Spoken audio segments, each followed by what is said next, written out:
Welcome to the Q for Two, your podcast companion for learning all about your favorite theme park attractions.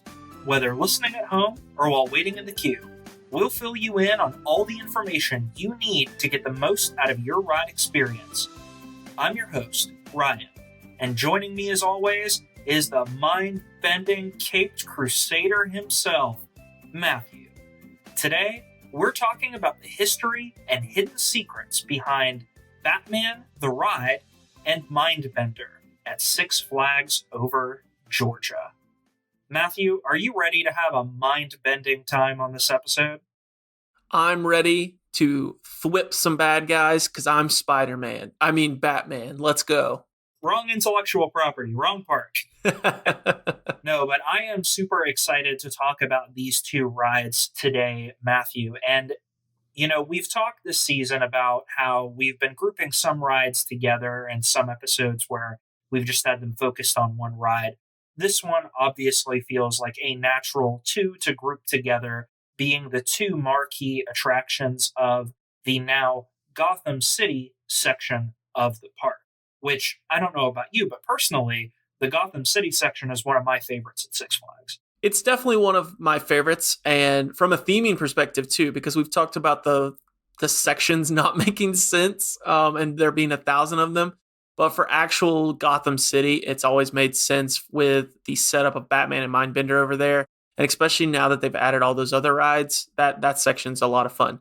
Now, I will say, the hill going down and up into the section under that bridge is not fun, but that's a whole separate thing. The section, once you're there, is fine. Hey now, going down is just fine. It's coming back up that's the pain. I've seen so many strollers and kids get run over going down that hill. It is a lot steeper than it looks. Well, and we'll get into it in the episode a little bit as well, but with the theming of that section, this obviously wasn't always Gotham City from the opening of Six Flags. And so kind of woven throughout this episode, I also want to touch a little bit on some of the history of the section of the park in general and its evolution over time too. But with that being said, without further ado, what do you say we just jump right into this one? Let's do it. All right. Well, I am going to start us off in sequential order with our oldest coaster, Mindbender. Mindbender opened at Six Flags Over Georgia on March 31st, 1978. This was, at the time, the last original roller coaster that the park would construct for decades, up until the arrival of Georgia Scorcher in 1999. Of course, by original, I mean original to this park, not a copy and paste from another Six Flags park, which we'll actually talk a little bit more about later in the episode. The coaster reaches a height of 80 feet with a track length of 3,200 feet, a top speed of 50 miles per hour, or potentially 54, depending on your source, and a ride time of 2 minutes and 33 seconds. Now, Matthew, this season in Six Flags coasters, we've talked about how these parks always try to one-up records around the world for the coaster being the first to do this or the first to do that.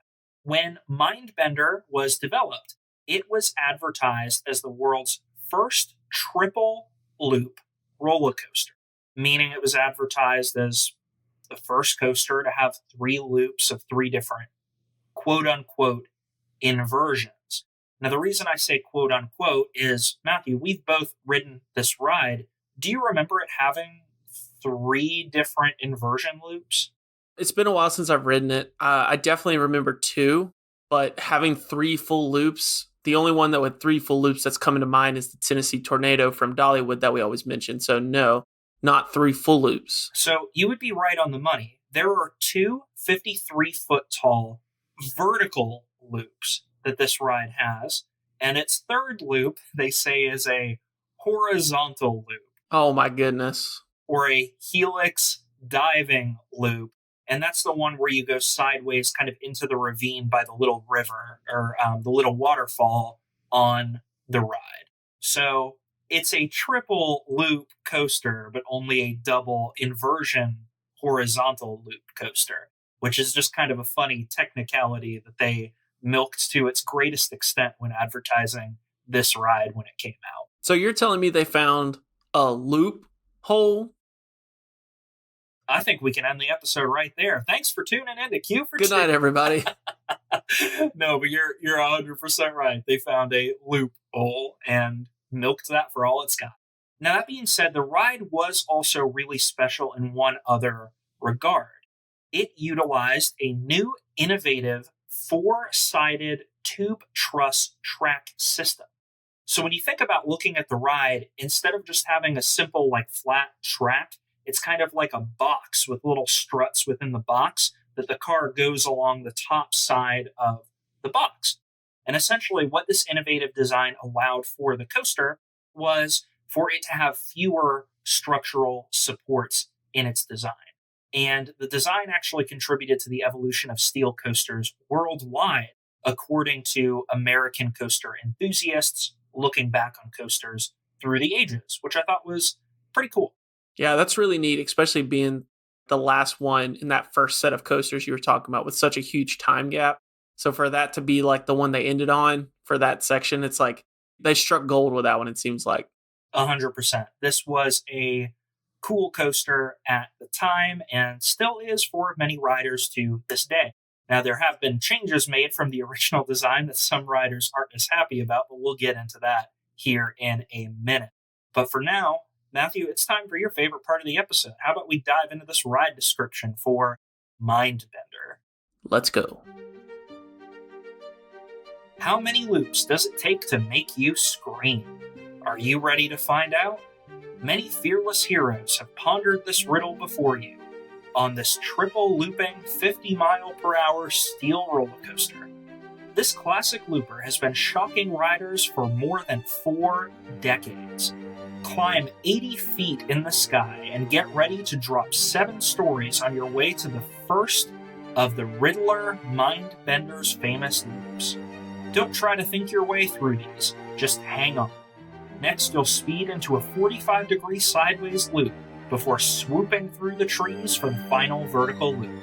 You'll barely catch your breath before pulling into the docking station, where the only riddle on your mind will be, how soon can I ride this again? Clever. That's a good one. The one thing that I caught, it's obviously clearly the Riddler's Mindbender. I'm trying to remember, has it always been the Riddler's Mindbender? Or is it just, for some reason, part of my brain wants to say that it was originally just the Mindbender and that the Riddler part came after? So that is an astute observation, and you are absolutely correct. So the ride was originally just called Mindbender, and incorporated in its original sign, it was just the Mindbender with a big question mark. So it kind of felt Riddler themed, but it didn't have that official name on it. The ride actually closed for a brief period of time in 2019 for refurbishment and reopened in the 2021 season, originally slated for 2020, but got delayed because of the COVID pandemic. And when it reopened in 2021, it reopened as the Riddler Mindbender. It wasn't just a reskin for the name. They actually did a whole new coat of paint on the ride, updated the queue line, refurbished sections of the track, and they even swapped out some new trains. The original ride had trains with 7 cars. It now has trains with 5 cars, and the old trains were actually obtained from the ride Viper at Six Flags Astroworld, and now the cars are cars developed by Bolliger and Mabillard, B&M, as we've talked about in some other episodes here. So they made all those changes, rebranded as the Riddler Mindbender, and this was actually part of a bigger rebrand for the entire Gotham section of the park, with adding in a couple of other little kiddie rides and kind of rebranding a lot of signs in that area of the park. Got it. Okay. Well, I did not realize it was only a few years ago at this point. For some reason, I don't know, my brain's playing tricks on me, but I'm glad I do remember. I'm not going crazy, at least in that regard. When I went to the park last in 2022, the last time I had been was with you in 2017. And walking into Gotham, just looking around, I was like, what did they do to everything? Everything feels wrong and different. And especially with the Batman queue, we're going to get into some things that changed about Batman the Ride in this big refurb. But yeah, now the Riddler is on the sign and the old Mindbender sign is no more. But if you're interested in seeing the old Mindbender sign and some of the other original queue items for Batman the Ride that we're going to talk about in this episode, head on over to our Q for Two Instagram. I'm going to be posting a lot of pictures of the original Gotham City section of the park as it was in the year 2014. So if you're interested, be sure to check out those photos. Now, real briefly, I did want to talk about some other changes to this ride through the ages earlier on. Since its debut, the ride has actually had 3 different color schemes and been a part of 3 different sections of the Six Flags Park, which I hadn't realized it had gone through so many iterations. Now, it kept the name Mindbender through all of these changes, but its looks varied pretty greatly. When it originally opened at the park, it was painted silver and was a part of the USA section of the park, with the original theming, as we talked about in one of our earlier episodes, being the 6 flags that flew over Georgia. Now, in 1979, it actually became part of a new section of the park offshooting from the USA section called Jolly Rogers Island. And it was painted brown in the 1980s to fit with this new pirate section of the park. While the track changed colors, the trains remained their silver paint job and actually had a rainbow stripe down the side of the vehicles. And then this section of the park wasn't converted to Gotham City until 1997 with the arrival of Batman the Ride. They rethemed everything with the opening of that ride and painted the Mindbender green at that time to lightly theme it to the Riddler without officially changing the name, and painted all the trains black and covered them with green question marks to further the theming of kind of the light references to the Riddler. Yeah, that green color is all that obviously that we've ever known from that ride. It's interesting to me though, when we talk about these refurbs and everything, that's a pretty big change for them not to have changed the name. Obviously the color change is like one thing to match, but it's surprising to me that they stuck with Mindbender throughout the whole thing. Like it makes sense with the Riddler stuff, but it's just a interesting choice that they stuck with it. It's wild to me too, especially for that retheme to the pirate area, Right. that they kept Mindbender, because Mindbender just doesn't go with pirates. There have actually been other coasters named Mindbender that can have kind of an American Association theme, USA Association theme. One of the most notable being a big indoor coaster at Galaxyland that was actually built by the same German engineer, Anton Schwarzkopf, but it had a completely different layout, and that ride is defunct and no more. But yeah, pirate theming for Mindbender, that just seems kind of like a strange choice. Yeah, it feels like they would go with like a storm, I guess, they already got Cyclone and everything, but it's like you think you would go something more nautical for sure. That's the one that definitely sticks out. Like the Scurvy Hurricane or The Kraken. Exactly. the Kraken. That'd be a sweet ride. I'd ride that ride. Well, Matthew, to tie us up for Mindbender, I do have a couple of fun facts to discuss. The first one not being quite as fun. There has actually been a history of an accident on the Mindbender. This occurred on June 3rd, 1984. Luckily, nobody was killed during this accident, but due to a mechanical problem that caused the train to stop very abruptly and quickly, it did result in 4 individuals being hospitalized for a period of time. But from what I was able to find out, nobody died in this accident. There weren't any long-lasting effects that I could find in my research, but still a very scary event to happen. But since 1984, I couldn't find any history of any other incidents involving the Mindbender or the Riddler Mindbender. That's good. And for those, wondering those are our listeners that listened to season 1, that was definitely something we covered more when it comes to Disney, when it comes to the accident. So obviously Disney, the whole thing is that no one gets seriously hurt or dies on property. And so When we covered those rides, it was a lot more lighthearted on some of, boats sinking on some of the rides and people getting their shoes wet, that sort of thing. Just as a heads up, we've done the research. We're almost through with the Six Flags season. There's been some pretty rough incidents and stuff. So if you're wondering, like, why haven't they covered this all season? Just go ahead and put that out there. That's sort of been our reasoning.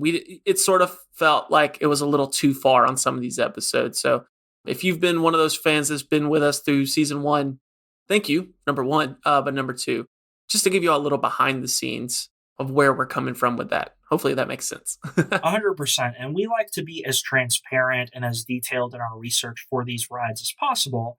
We do like to focus on the more engaging, the more lighthearted content if we can.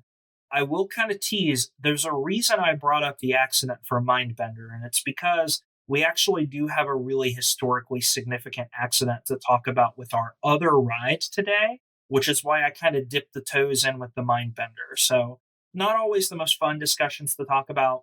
It is important to know roller coasters are high thrill rides. It's important to know that what you're getting into. The risks generally in the cosmic sense are pretty low, but especially you want to make sure that you're following all the safety guidelines that they put on the ride. And as we're going to talk about with an accident later in the episode, it's when you don't follow those safety guidelines that you can really get in hot water and bad things can happen. So it is just important to keep in mind the power of these massive man-made structures. Yep, for sure. And I know which incident we're going to talk about in a little bit. And I will say, going off of that, again, not to get on too much of a tangent, but if you're a parent listening to this, follow the guidelines. If your kid is too small to ride the coaster, they're too small for a reason. Don't have them stand on tippy toes. Don't stuff their shoes with socks. Follow the rules for a reason. They exist for your safety. They don't exist to make the people who work there happy. They make it so that your kid is not going to get hurt from a height, from a weight, that sort of thing. So again, not to go on a tangent, but when we mention safety like that, that is one of my biggest pet peeves when I see these videos. And I've got to get that out there. They're not trying to make you miss out. They're trying to keep your safety in mind. And both for your own safety and for the ease of the job of all of the park employees that you're interacting with, please just follow those guidelines and take safety seriously. Now, with that being said, we have talked a lot this season about awards for our roller coasters. And I do have 2 notable things to talk about with the Mindbender. In its 30th anniversary season in 2008, it was ranked number 15 by Amusement Today magazine in the Golden Ticket Awards. And especially for it being so old, this was a big deal in that fact. And actually, only 2 roller coasters built before 1980 even made the list at all, with the other being Shockwave at Six Flags Over Texas. So that was a pretty neat award to get for its 30th anniversary. And then also on its 30th anniversary in 2008, Mindbender was recognized by American coaster enthusiasts as an ace roller coaster landmark for being a ride of historic significance. Just like we talked about earlier, they deemed that its design was influential in the history of roller coasters. There's a nice plaque at the ride, and it has that historic designation, which is pretty cool. I know we talked about the historic designation for the Great American Scream Machine last week, and so it's neat that this park has these 2 historic coasters. Yeah, didn't even realize that. That's really cool. And that's about going to do it for the Mindbender. Now, we've teased it several times. The other ride that we're going to be talking about today is Batman the Ride. And in order to talk about it at Six Flags Over Georgia, this is a copy and paste coaster, not original to Six Flags Over Georgia. So I do want to dip briefly into the history of the coaster at large. We mentioned the new cars for Mindbender were built by B&M. And our story begins with B&M for Batman the Ride. B&M actually opened their first roller coaster, the Iron Wolf, which was a stand-up coaster at Six Flags Great America in 1990. This kicked off B&M's relationship with the Six Flags theme parks, and they were so impressed with Iron Wolf that they were contracted to build another coaster for the theme park. Just to mention it on a side note too, if you're thinking, wow, B&M sounds really familiar, We have talked about B&M a good amount this season. They are also responsible for Superman Ultimate Flight, the Georgia Scorcher, and Goliath at Six Flags Over Georgia. So just in case any of our listeners were racking their brain, I'll save you from going back and combing through all the other episodes this season. So drop that piece of knowledge here. Batman the Ride, the first iteration of this attraction, opened May 9th, 1992 at Six Flags Great America in Illinois. It was opened as the world's first inverted roller coaster, and it was developed by B&M. The ride cost $7 million to build, which at the time was the single biggest investment made by Six Flags Great America into one attraction. Now, Matthew, I said that this was the world's first inverted roller coaster, but there had been several suspended roller coasters built before this. Now, I didn't know this beforehand. Do you know the difference between a suspended roller coaster and an inverted roller coaster? Does it have to do with how the cars sit on the track? In the sense that a suspended, you are straight up below the track, and inverted, you are more off to the side versus just directly below it? So that's pretty close. You're right on the money that it's the difference in how the cars are hung from the track. So in a suspended roller coaster, the car hangs from the bottom of the rolling stock by a pivoting fulcrum or hinge assembly. And essentially, this allows the car to swing side to side as the train races along the track. Now, with that description, you can probably imagine that does not leave any room to do an inversion on these types of coasters. So there are no suspended roller coasters with inversions. So that was the update for the inverted roller coaster.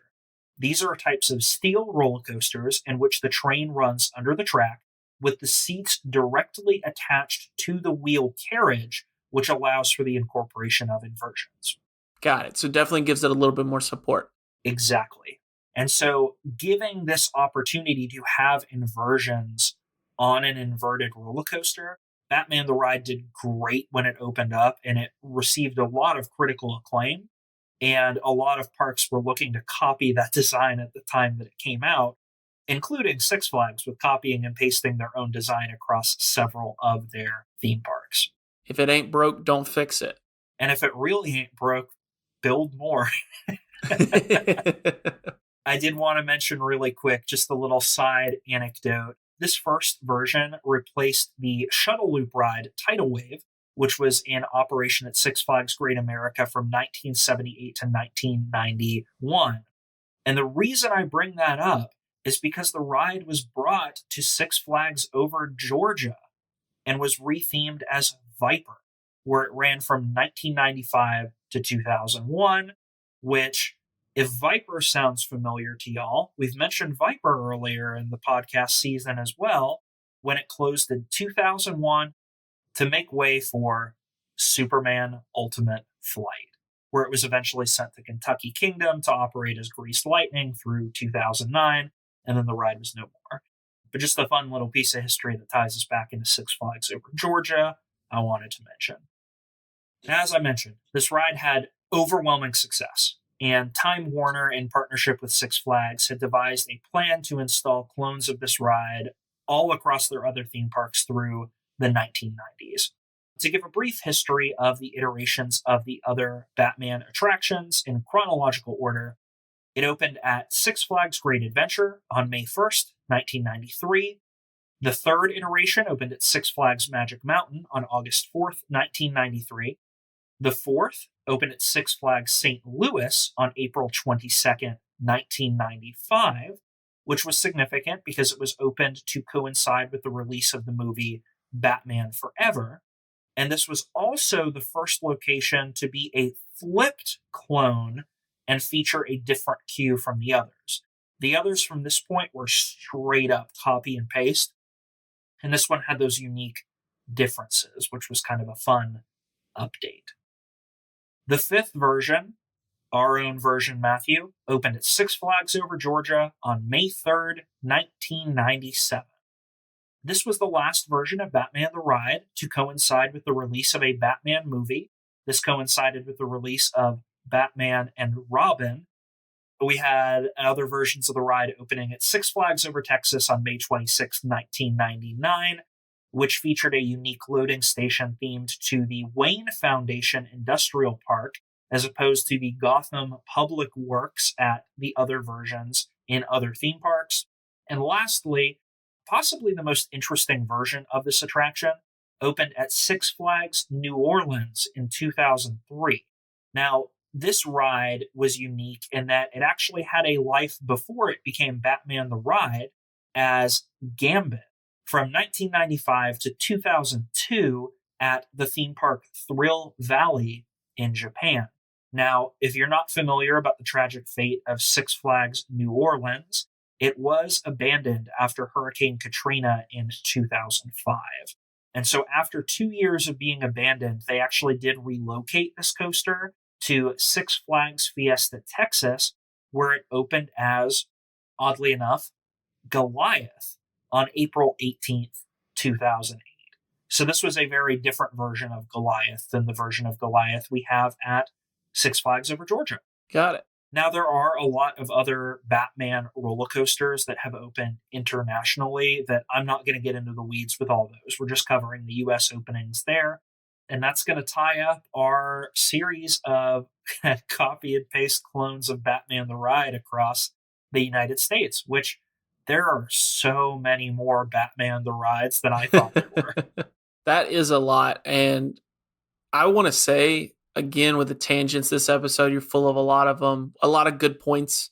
If you want to see some really cool stuff, look up videos and footage and pictures of Six Flags New Orleans as it's abandoned.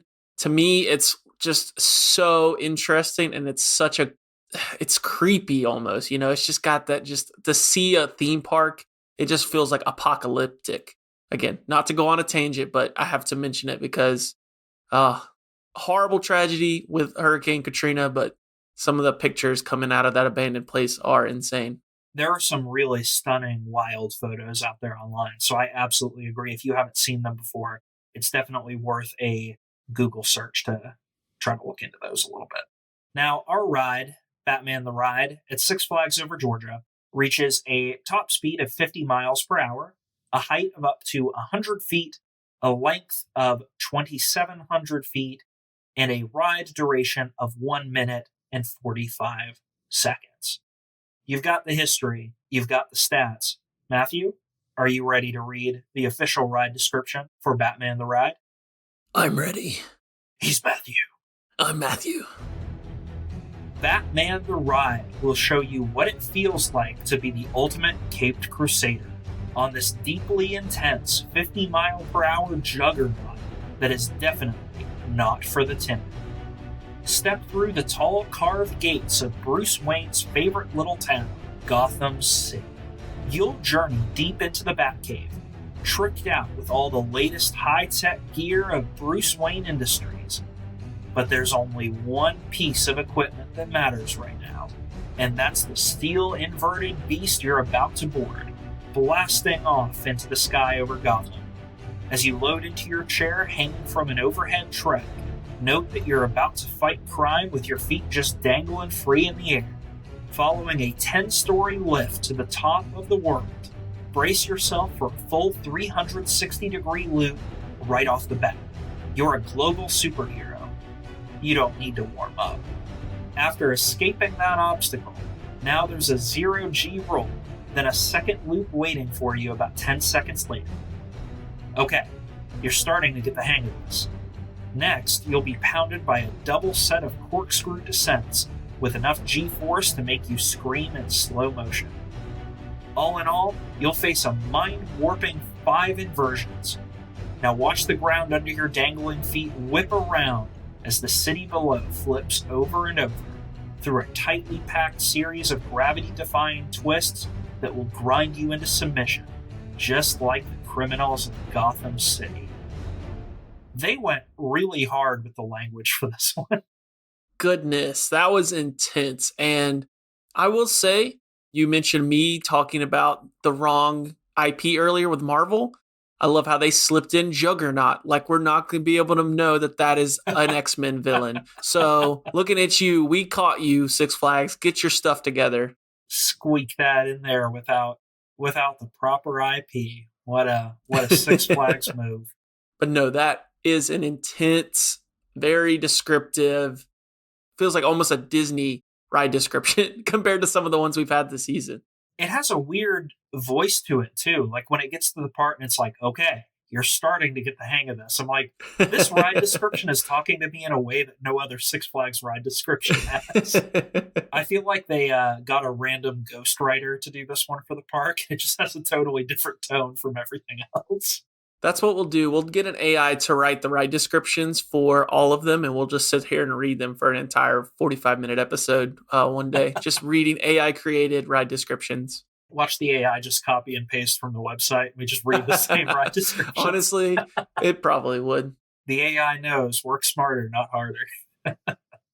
Well, I did want to point out a couple things from that ride description as we go through some of the history of updates to this attraction. In the early 2010s, the ride did receive a new paint job from the black color scheme to a blue on black color scheme, which actually matched the ride at Six Flags Magic Mountain. So black to blue on black. For the 2020 season, the ride received an entire new ride entrance. This is what I was talking about earlier in the episode, the huge change. And I do want to reference the ride description when it tells you that you step through the tall, carved gates of Bruce Wayne's favorite little town, Gotham City. This is traditionally what you would do for the ride. Matthew, I don't know if you remember, but the original queue, there were those two big statues with the big Gotham City gate that you walked through, and you actually entered Gotham City Park with a big fountain and a plaque from Bruce Wayne himself about donating the park to the city of Gotham. Do you have any memories of that queue for this attraction? Yeah, I definitely do, because it's a nice little section. It's winding through like this nice little nature area compared to a lot of the other parts of Gotham. You know, it's all concrete and everything. It's a theme park. But I definitely remember that, fountain, the little like almost felt like a natural park just set in a theme park. 100%. It was a really pretty opening to the queue. And the theming was great too, because you got to walk through the nice part of Gotham and then kind of went into the grungy side of Gotham in the queue, which was kind of like this is where you got to fight crime and clean up Gotham. So it's nice like Gotham City Park and it's safe to walk around in and all that. Well, when they did this massive overhaul for the Gotham section of the park, they had to make room for some new kiddie rides. And so they actually reduced the line queue specifically to make way for a little kiddie ride called Catwoman Whip. So this included the removal of original theming to the opening queue, including the fountain, the Gotham City Park sign, the Bruce Wayne plaque, and the Gotham City Public Works banner. It no longer has that iconic Gotham City arch entryway, and it's now replaced with a simple metal frame Batman sign with the DC branding. Which, honestly, I get that they wanted to make way for the new little ride. This is the saddest change for me for this section of the park. Like, I really liked this opening of the queue. I'm sad to see it go. When did you, and I apologize, when did you say that they made this change? This was very recent. This was in 2020. So when they did the big retheme for 2021, updating a lot of different things in the Gotham City section, this was one of the biggest changes that they did. Got it. Yeah, because when you were describing it, I don't think we went since then. So yeah, that's something I didn't even realize that they had done all that. That's crazy. And again, if you want to see some of the pictures of how this used to look, including that original Gotham City sign with the two statues on each side, go check out the photos on our Instagram page. The other big thing that they removed, Matthew, do you remember that this section of the park actually used to have its own Batmobile? You're telling me it doesn't have the Batmobile anymore? What is the theming then if they took the Batmobile away? So the Batmobile has been missing for a little while now. I think it was actually removed before this 2021 change. Don't quote me on that. It may have been there for longer, but it's definitely gone now. I was trying to figure out what happened to the Batmobile. Again, check our Instagram, got a picture of that Batmobile. Sweet prop for that section of the park. Apparently, it's still at Six Flags, but it's not on display anymore. That's so weird. There are a few reports that you can actually see it on Google Maps images in a parking lot behind Hurricane Harbor, just kind of sitting out there in the sun, rotting away. That is such a weird choice. I feel like they maybe made the choice because they needed room for other things, but like, there's room to put the Batmobile. Don't get me wrong, it took up a lot of room. Like they put it right there in the middle. It created this like natural, almost like roundabout when it comes to like walking to Batman to the food station right there, carnival games, Mindbender, that sort of thing. So I get like once you add more stuff there, you want to have more room for people to move around. But you're right, it's the Batmobile. You've got to find somewhere. The only thing I could think of was it got to the point where they couldn't keep up with it visually. And it's, just better off sitting and going to waste, like you said, compared to them being able to try and actually get it fixed. It's just sad because, like, if they're not planning to do anything with it, I'm kind of surprised Six Flags hasn't sent it to auction somewhere because I'm sure there's collectors out there that would buy that Batmobile. Right. So if you were wondering where the Batmobile went, it's apparently still there. You just can't see it directly, which is kind of sad. Wow. While we're talking about the changes to the Gotham section of the park, I did just want to mention there are other rides in this section of the park. They're pretty much all kiddie rides. There is a ride that opened in 2004 called Gotham City Crime Wave. That's like a children's swing ride. This was rethemed to DC Supervillains Swing in 2019. They opened a ride in 2015 called Harley Quinn Spinsanity, which is a children's like tilt-a-whirl type ride. It's now Harley Quinn Wild Whirl, changed in 2019. And then in 2019, they did open Catwoman Whip and Poison Ivy Toxic Spin. All of these are rides that I've never ridden. Matthew, I assume that you've never ridden because there's no way that we would fit on the ride or any fun value that would add to us getting on the ride. No, I've definitely ridden the swings before. I definitely remember riding the swings. Oh, because you went to Six Flags as a kid. I totally forgot. Was that when you went with your family back in the day? I feel like it was definitely earlier on. I remember riding those swings, especially because, you got the Sky Screamer on the other side of the park. Before I was confident enough to ride those, you always want to ride the little swings. And the other ride I can think, but I can't remember what it's called, and it's probably not, it doesn't even exist anymore, was, I believe it was the Joker ride that was like a full circle and you were going around and around. I remember riding that one, and I couldn't remember if we rode it together or if that was one that I rode and that y'all chickened out. So I intentionally left that out of this lineup because that's the one exception ride, Matthew. You are correct. It's called the Joker Chaos Coaster. This opened in 2015. It is a 7-story loop ride. We rode it together. I also rode it the last time I was in the park in 2022. This one's worth riding. Oh, yeah. It is a fun little thrill ride. Don't eat a bunch of food before you get on it because you are going to spend some time suspended upside down and get a little disoriented, but not going to go into history of this ride or anything else there, but just wanted to mention this is one worth keeping on your radar, and especially if it doesn't have a long line, jump in that queue when you're in the section of the park and check this out. Because I remember we had a good time on this one, Matthew. Yeah, it's a blast. It's one of those that at the time the line would be crazy long sometimes for like no reason. But if the line is not too bad, definitely hop in the line on that one. It's a good fair ride, but it feels a lot safer than some of your fair rides that you would get at just your county fair.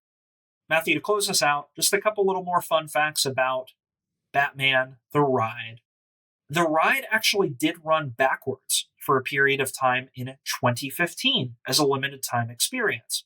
This is a ride that fans came to know as Namtab. Batman spelled backwards. So, did not get a chance to ride this ride backwards, but thought that was a fun little piece of history. Now, I did tease it earlier in the podcast. We're going to turn things serious here for a minute because there is a really important piece of accident history with this ride, specifically this ride at Six Flags Over Georgia. Batman the Ride has a history of two different accidents spread across 6 years.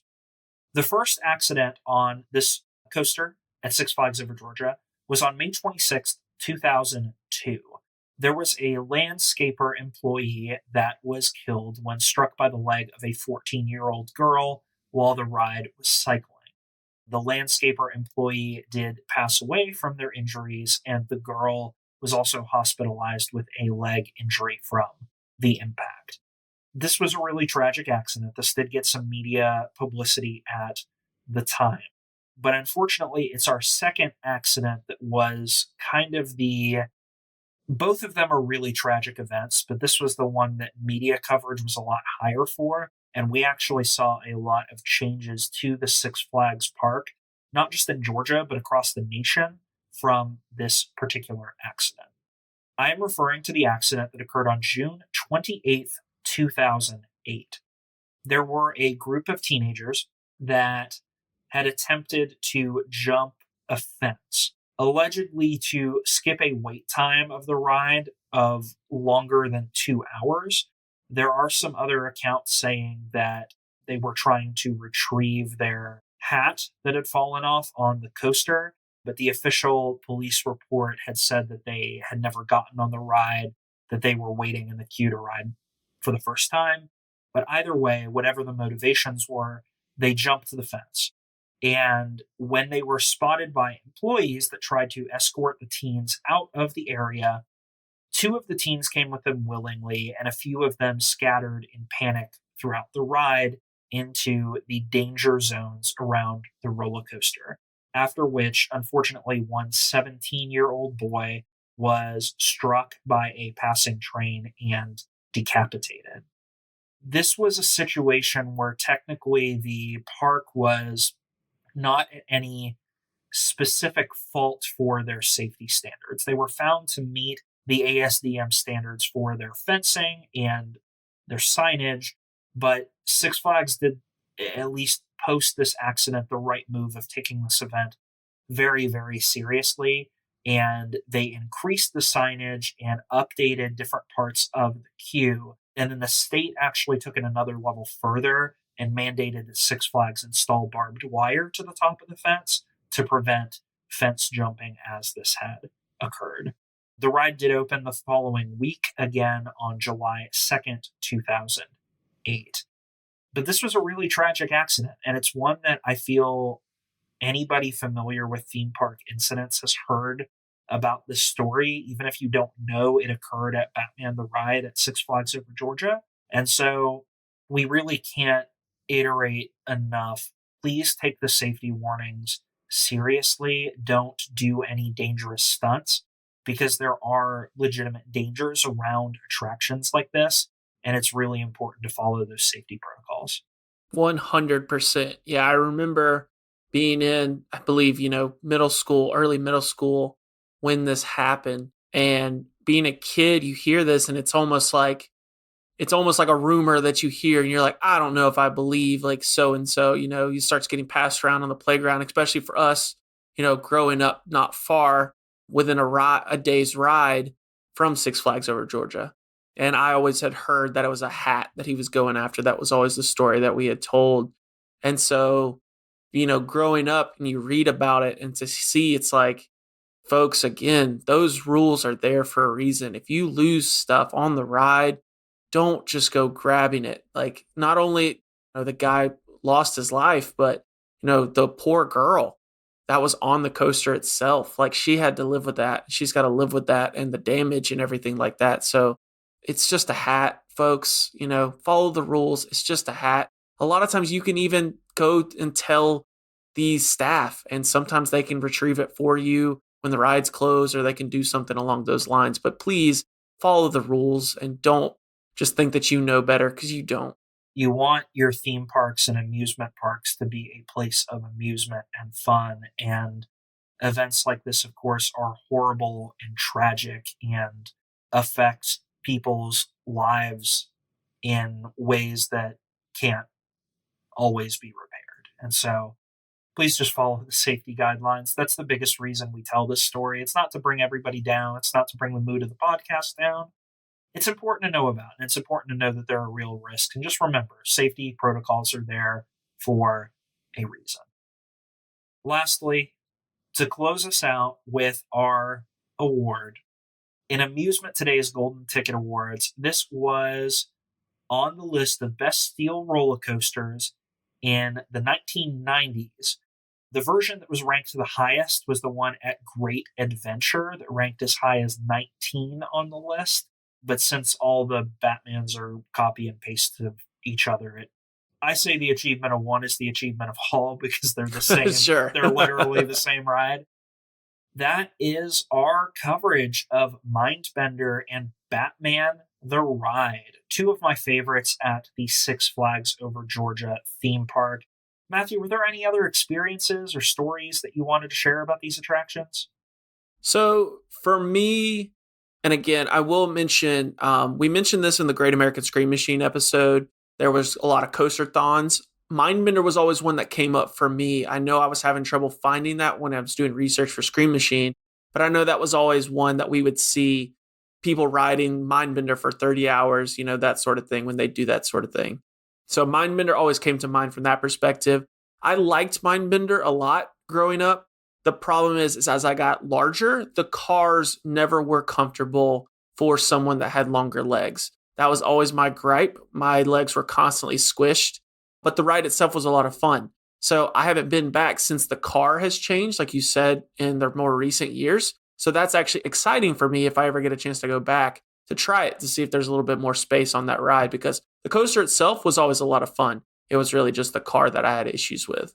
So, Matthew, I'm going to burst your bubble a little bit. Oh, don't. The biggest complaint about the change to the Riddler Mindbender is that the cars are less comfortable than they were before. That's so depressing. Yeah, because again, the car was fine. It's just when you have long legs like I do, a lot of times they don't take that into account with the length of the, how much room between the back of the seat and where your knees go. So you got to do a lot of origami with your legs to fit into some of these cars. So, but okay, I won't get my hopes up.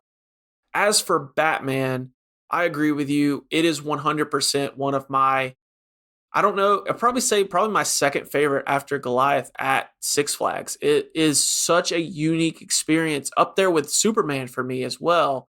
When it comes to, obviously it's a copy and paste from others, but if you're used to sitting in a car and to not have that, oh man, I remember us waiting in lines hours long. It feels like, looking back, I don't know if the lines are as bad as they used to be, but man, it always was worth it for that, a minute 45, 2 minutes of ride, because man, you could just get up and go. And that is such a fun ride that I could do over and over again. We've talked this season about coasters to beeline it to if you're rope dropping the park. And we've talked about Superman Ultimate Flight and Goliath being kind of the two most focused on coasters for this. I think Batman is the third. Batman the Ride is the other one that's worth trying to book it to and rope drop if you really want to ride this one. Lines can get pretty long for it, and it's thrill-wise, it's not the same thrill as Superman or Goliath, but I think all of them are up there in their own rights as kind of, in my mind, the three big titans of the Six Flags Over Georgia theme park. For sure. And it's also got one thing that we've talked about being, it's right on the edge of the park. So you get a lot of, it's just the parking lot on the other side, but it still gives you that thrill of, it's not just over nothing. You can still see some pretty cool views as you're spinning around like crazy and everything like that. So that's always a really cool point that I've always enjoyed on Batman. And if you haven't gotten the chance to ride Batman the Ride, but want to have a semblance of the ride experience, head on over to the Q42 YouTube channel. We've got a video out for one of the Batman ride experiences, and after this episode comes out, we will be releasing a ride on Mindbender as well. So if you're interested, stay tuned for those videos on the Q42 YouTube channel. Well, those cues went faster than expected. We hope you enjoyed the episode and learned something new about these wonderful rides. As always, we'd love to hear your experiences with the attractions or any fun facts you have. Feel free to join our Discord server and join the conversation, or shout at us on Twitter or Instagram at Q4two. That's QUEUE_FOR_TWO. You can also drop a comment on our YouTube channel. All the links can be found in the episode description below. Now, go catch those rides, and we'll see you in the next Q4two. For a mind-bending experience.